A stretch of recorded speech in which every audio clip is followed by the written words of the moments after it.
เมฆลอยกระจายใส่ลมพัดเบาคิดงามแท้เมืองลาวแวววาวสวยสะดุดตาพงสาลีสำนึกสบายดีFC ทุกคนเด้อสบายดีพี่น้องป้องป้ายทั่วประเทศลาวว่าจะเป็นทั้งลาวหรือต่างประเทศมื้อนี้เสริมสแกนเสียงแคนลาวพร้อมโดยทีมงานหรือมือคู่มือหักมือแพงบ้านเดียวกันมื้อนี้เนาะมีโอกาสหนึงเฮาพบกันและจะมาเฮ็ดคลิป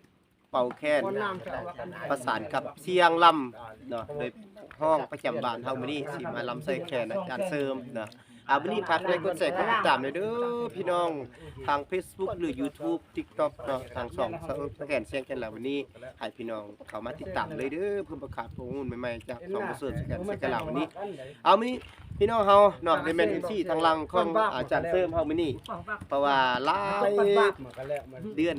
หลายปีแล้วที่บ่ได้มาทักทายและบ่ได้มายามเบาเสริมสแกนเสียงแคนลาวน่าจะคิดฮ้อนแฮงอีหลีมื้อนี้เนาะ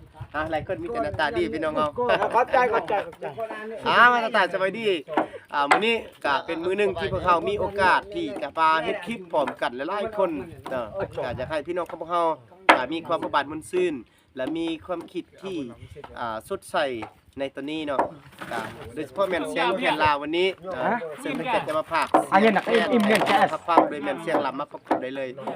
ถึงสิเป็นอันใดก็ตามให้พี่น้องไปติดตามรับฟังกันเลยมีลานเจ็บบ้านมาเซ่ก็ให้คุมโอ้มาก่อนแต่ทำในการเกี่ยวกับในการเกี่ยวกับดีไม่เอาเวลาบาปเลย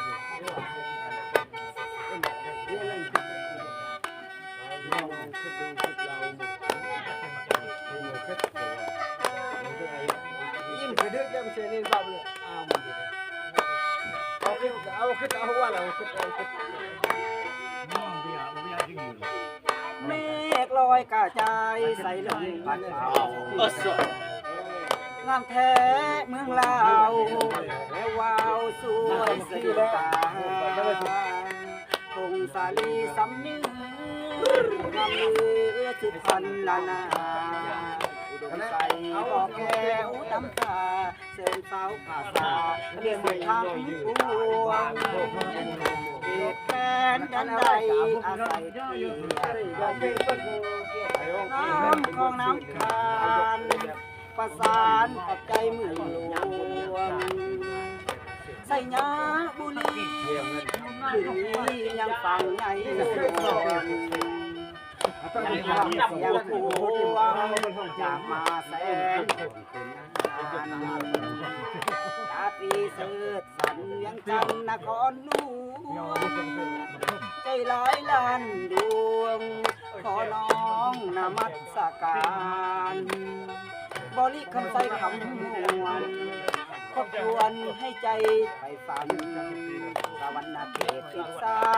ละวันตำนานเมืองใดโนเสาจำปาบินขาวเสาลาวพี่น้องพี่น้องเสกองยันน้องงามแท้น้องเจ้าอาจตาปือยะอยากเห็นแล้วไอ้หายสุดเศร้าก่อนฟ้าอุแสนเมืองเก่าให้คู่เมืองลาวเลยกาละนาชวดมันจะกล้าเนี่ยหม้อจะบ้างเอาสั่นมาอยู่บ้านเราเองเดี๋ยวแอบเข้าหน้า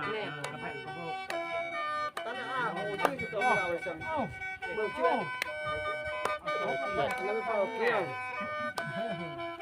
นี่พ่อเนี่ยหม้อจิ้มกันจริงๆมันจะแซ่บมันสุดเบอร์เยอะเครื่อง